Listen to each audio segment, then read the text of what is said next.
What But would I'm you not do even if in your the neighbor HOA. told you that What you weren't happened allowed next to turned grill into in the your own biggest backyard? BBQ No, rebellion I'm this not neighborhood kidding. has One ever Saturday, seen. I was flipping burgers, music playing, friends laughing, when she showed up, clipboard in hand, sunglasses on like a cop from a bad movie. She shouted that I was breaking the HOA's rules. But here's the crazy part. My house isn't even in the HOA! She had no power over me. That day sparked a war, her fake notices, her threats, even calling the police. And when I finally decided to fight back, I didn't just grill a few burgers. I threw the biggest BBQ this neighborhood has ever seen with over 200 guests. And trust me, what happened next made Karen lose her mind forever. Life in the suburbs was supposed to be easy. That's why I bought this house in the first place. I wanted quiet mornings, peaceful evenings, and the kind of neighborhood where kids could ride their bikes without a worry in the world. My backyard was my pride. It wasn't the biggest on the block, but it was wide enough to hold a grill, 2 picnic tables, and a fire pit. For me, it wasn't just a patch of grass. It was my sanctuary. Every Saturday, I had a ritual. I'd wake up early, pick up fresh meat from the local butcher, season it the way my father taught me, and set up the grill. By noon, the smell of smoked ribs or sizzling burgers would fill the air, and soon enough, friends and family would gather. There was laughter, music, clinking glasses, and the sound of meat hitting the grill. It was the kind of simple joy that made life worth living. But every story needs a villain. Mine came in the form of my neighbor, Karen. Karen lived 2 houses down. Middle-aged, short blonde bob haircut, oversized sunglasses that she wore even when it was cloudy. The kind of woman who always carried a clipboard as if the world needed constant supervision. She had a reputation in the neighborhood, always filing complaints, calling meetings, making sure everyone followed the rules. Except here's the twist. Her rules didn't apply to me. You see, Karen was the self-proclaimed enforcer of our neighborhood HOA. Technically, she was just one board member. But she acted like the president, the police, and the judge all rolled into one. The HOA governed her street and a few others, but not mine. My property deed was clear. No HOA restrictions, no monthly fees, no rules about what color I could paint my mailbox or whether I could hang Christmas lights. I was free. But Karen didn't like that. The first time she confronted me, it was a warm Saturday in spring. I was grilling burgers, the smell of charcoal thick in the air, when I saw her marching toward me. She had that determined walk, the kind you see in movies right before the villain shuts down the hero's fun. "Excuse me," she said, peering over her sunglasses. "Do you have a permit for this?" I thought she was joking. I laughed and flipped a burger. "A permit? For grilling burgers? This community has rules," she replied sharply. "Barbecues are not allowed without HOA approval." I wiped my hands and turned to her.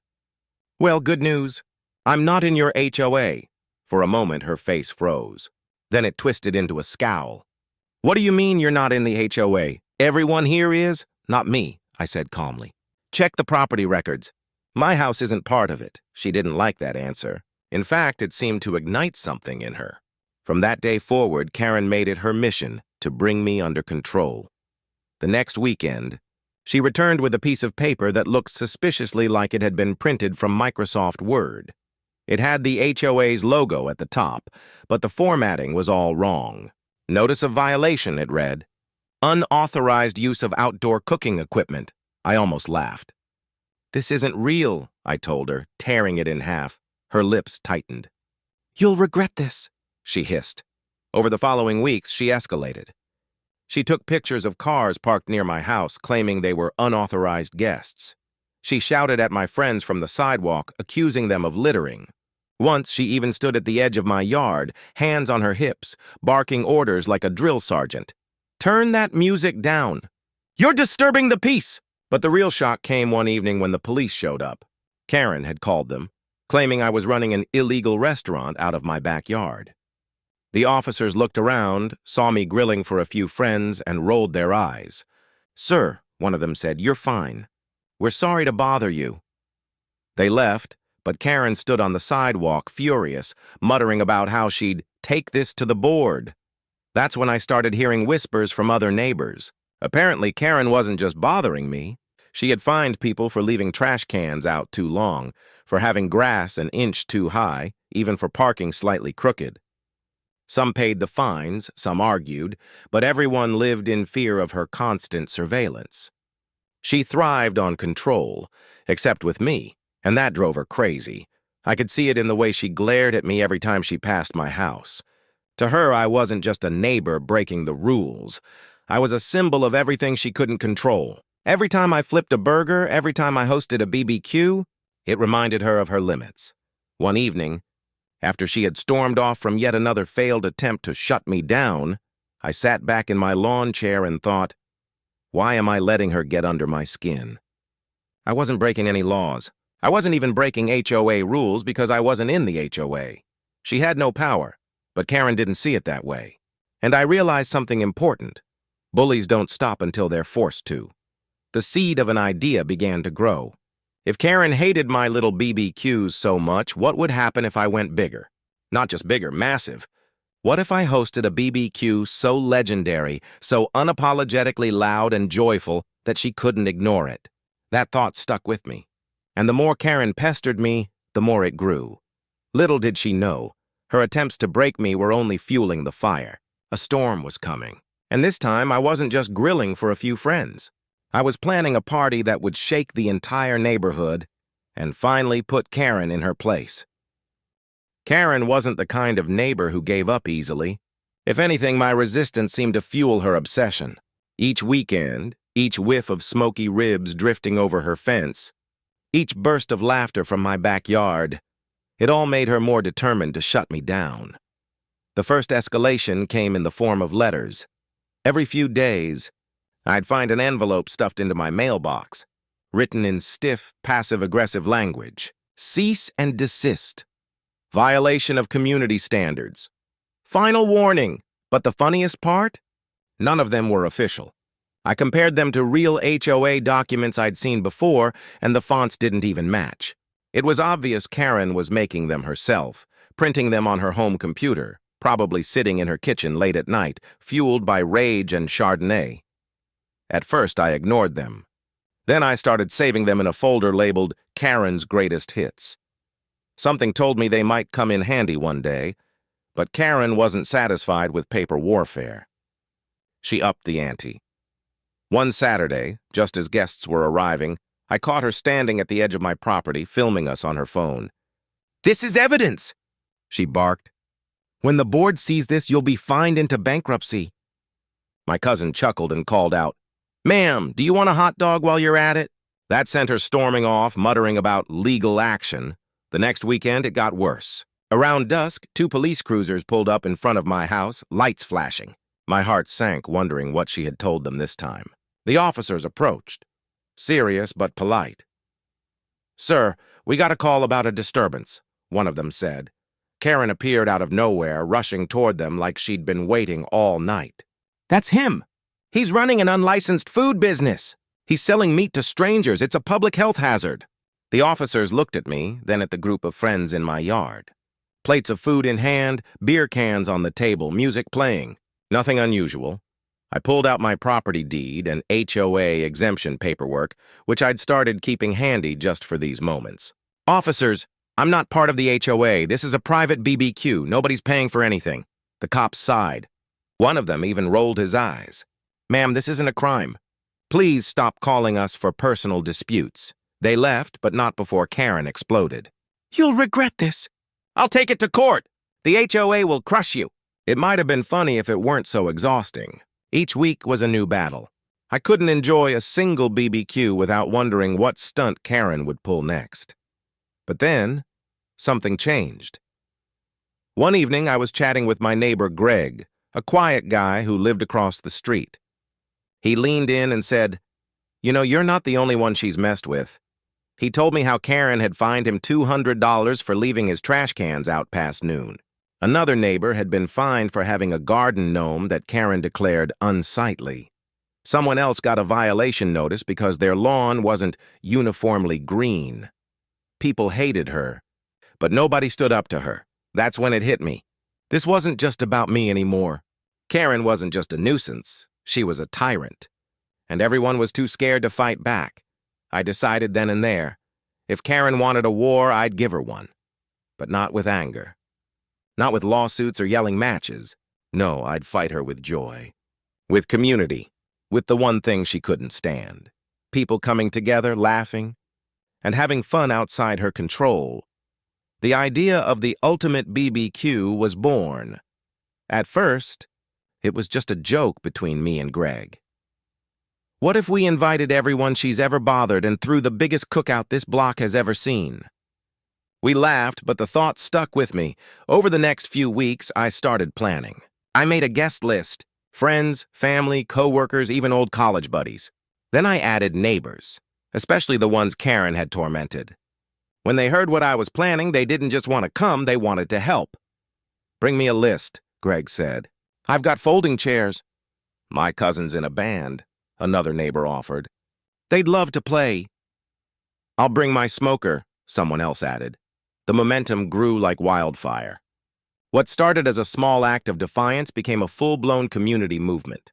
People wanted to stand up to Karen, and my BBQ was the stage. I rented extra grills, borrowed long tables from a community center, and bought enough meat to feed an army. I ordered decorations, string lights, banners, balloons. Someone even suggested hiring a bounce house for the kids, but my favorite part was the flyer. One of my friends was a graphic designer. He made a cheeky poster with bold letters. "Block BBQ Bash, everyone welcome." At the bottom, in tiny print, it read, "Except Karen." We laughed so hard we cried. Word spread quickly. People I barely knew came up to me at the grocery store. "Hey, you're the guy throwing the BBQ, right?" "Count me in." My coworker said his brother wanted to come. Even a local food blogger reached out after hearing about it on social media. By the time the date rolled around, the guest list had ballooned to nearly 200 people. And Karen? She had no idea what was coming. In the days leading up to the event, she must have sensed something. She became more frantic, pacing her yard, glaring at me whenever she saw me setting up tables or hauling coolers. Twice she came over demanding to know what all this was about. I smiled and said, "Oh, just a little get-together."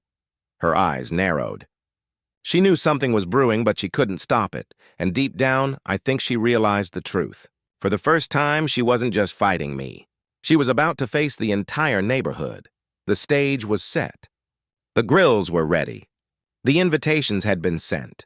This wasn't going to be just a BBQ. This was going to be a revolution. And Karen had no idea that her reign of control was about to end in smoke, laughter, and the sweet smell of victory. The morning of the BBQ felt electric. The sun hadn't even climbed all the way up when I stepped into the backyard and saw the rows of tables we'd set up. The grills lined like soldiers ready for battle, and the banners fluttering in the breeze. "Block BBQ Bash, everyone welcome." By noon, the first guests arrived. Families carrying coolers, friends balancing trays of side dishes, kids running with balloons. Laughter started spilling across the lawns, and the smell of ribs and brisket hit the air like a war drum. And then the flood began. Neighbors I'd never spoken to before showed up with lawn chairs. Old college buddies rolled in with kegs of beer. A local food truck even parked on the street, blasting music and handing out tacos. Before I knew it, my quiet little cul-de-sac had transformed into a festival. 200 people, maybe more. The sound of sizzling meat mixed with live guitar riffs from the band Greg's cousin had brought. Kids bounced in the inflatable castle, dogs ran through sprinklers, and the entire neighborhood felt alive for the first time in years. And then, there she was, Karen. She appeared at the edge of the chaos like a storm cloud, hands on her hips, phone clutched tight. Her face twisted in disbelief as she scanned the scene, the grills, the crowd, the laughter. It wasn't just a party. It was a rebellion. She stormed toward me, her heels clacking against the pavement. "What is this?" she shrieked, her voice slicing through the music. Heads turned. Conversation stopped. I smiled, flipping a burger. "Just a little BBQ, Karen. Want a plate?" Her face turned crimson. "This is an illegal gathering. You can't have this many people. You're disturbing the peace. You're violating every HOA rule imaginable." I held up a paper. "Still not part of the HOA." The crowd chuckled. That only made her angrier. She spun around, pointing at random people. "You can't park here. You can't set up tents. You can't have live music. This entire event is unauthorized. One of the band members strummed a loud, mocking riff, and the crowd erupted in laughter. Karen stomped her foot like a child. That's it? I'm calling the police. And she did.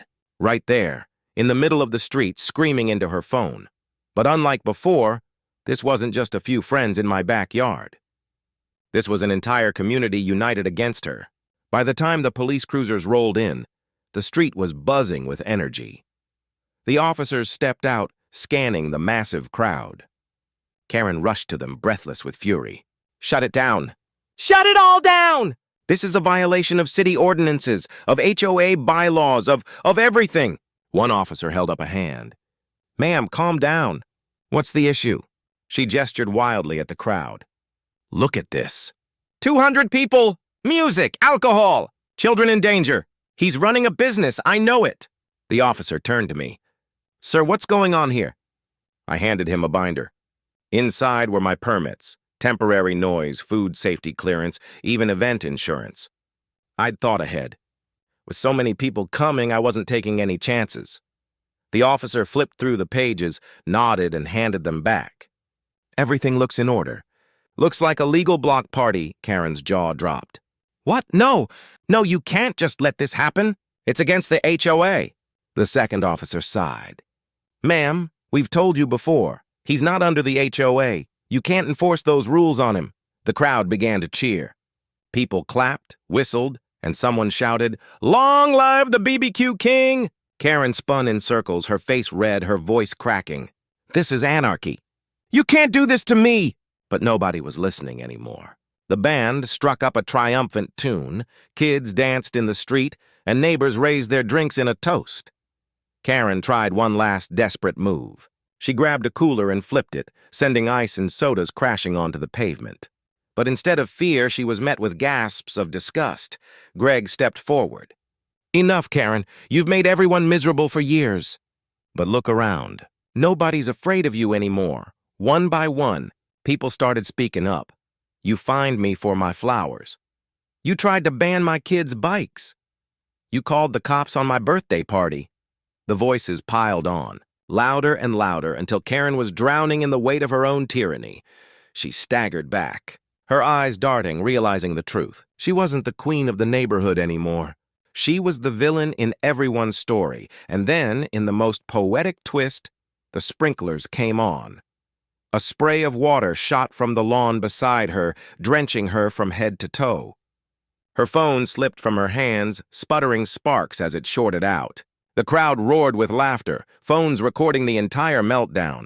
Karen screamed, dripping wet, and stormed off toward her house. She slammed the door so hard it rattled the windows. The party erupted into cheers.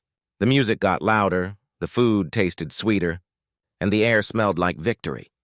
That night, as the last guests trickled home and the grills cooled, I sat in my backyard with Greg. We clinked beer bottles together. You did it, he said.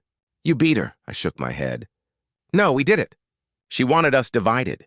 But today we came together. Across the street, Karen's house sat in darkness. Curtains drawn, no sign of life. She'd lost more than a battle. She'd lost her grip on the neighborhood. And as I looked around at the quiet street, still glowing from the day's laughter, I knew one thing for certain. This wasn't just a BBQ. It was freedom, served hot off the grill. The day after the party, the neighborhood felt different. Not just quieter, different.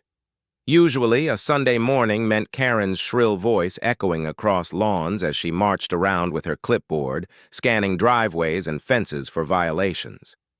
But today there was nothing. No sound, no patrols. Just birdsong and the faint scent of barbecue still hanging in the air. When I stepped outside sipping coffee, my phone buzzed nonstop. Videos from last night's party had already spread online, clips of Karen screaming, her phone short-circuiting in the sprinklers, and her furious meltdown had gone viral on Facebook, TikTok, even local news groups. The captions were merciless. HOA Karen loses it over BBQ bash.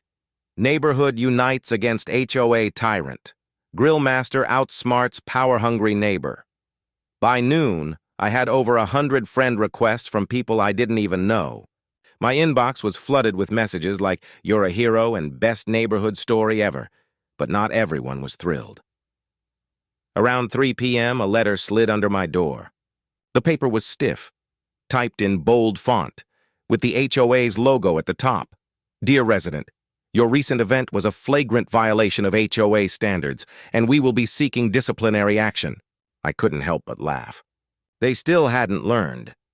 I marched straight to their office the next day. The board sat around a long table, Karen at the head, despite looking like she hadn't slept in days. Her eyes were bloodshot, her hair frazzled, but her glare burned with the same fury. "You embarrassed this community," she hissed. "You made a mockery of the HOA." I placed a thick folder on the table. Inside were copies of my deed, city permits, and every legal document proving, once and for all, that my house wasn't under their jurisdiction. The board members flipped through the papers. Murmurs spread. One finally looked up. "Karen, he's right. His property line falls outside of the HOA boundaries." Karen's face drained of color. "No, that can't be." "He's lying!" "He has to be lying." But the documents were ironclad. Another board member sighed. "We can't fine him. We can't penalize him. Technically, we never had authority over his property." The room fell silent. Karen's power evaporated in front of her. The empire she had built on fear, on petty fines, and intimidation was crumbling. I leaned forward. "You've harassed me, trespassed on my property, and even called the police on me. But here's the thing. You didn't just come after me. You came after this entire neighborhood. You turned neighbors against each other. You made people afraid to enjoy their own homes. That ends today." The board members exchanged uneasy glances. One of them finally spoke. "Maybe it's time for new leadership." Karen's head snapped toward him. "You can't! I built this HOA. I am this HOA." But it was too late. The vote happened right there. 4 out of 5 members raised their hands. Karen was out, her mouth opened, but no words came. She grabbed her clipboard, shoved it into her bag, and stormed out, slamming the door behind her. For the first time, she had no power. The weeks that followed felt like spring after a long winter. People painted their houses without fear of fines. Kids left bikes on lawns without warning slips. Neighbors who hadn't spoken in years started chatting over fences again. It was as if the entire street had been released from a spell. And me? I became the accidental legend of the neighborhood. People waved when I walked by. Strangers thanked me at the grocery store. Someone even left a plaque on my doorstep that read, "In honor of the BBQ king, freedom served here." Greg laughed so hard when he saw it, he nearly choked on his soda. "Dude, you're never living this down." But deep down, I didn't mind. Because the BBQ wasn't just about me. It was about proving that one person's obsession with control can't crush an entire community's spirit. Karen didn't disappear overnight. Occasionally, I'd spot her peeking from behind her curtains, watching kids play in the sprinklers or families grilling in their backyards. But her reign was over. Nobody cared about her clipboard anymore. The viral videos had made her infamous. She couldn't show her face at community events without whispers following her. Parents pulled their kids away, neighbors avoided her driveway, and slowly her isolation grew. She had tried to control everyone. And in the end, she lost control of herself. Months later, the community organized another block party, this time officially sanctioned by the city. Guess who they asked to host? That's right. Me.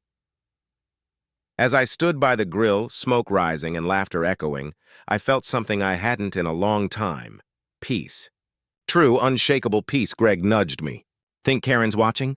I glanced at her dark, silent house across the street. The curtains were drawn, but I knew she was there, watching, stewing, powerless. I smiled. Let her watch. The crowd cheered as the first racks of ribs came off the grill.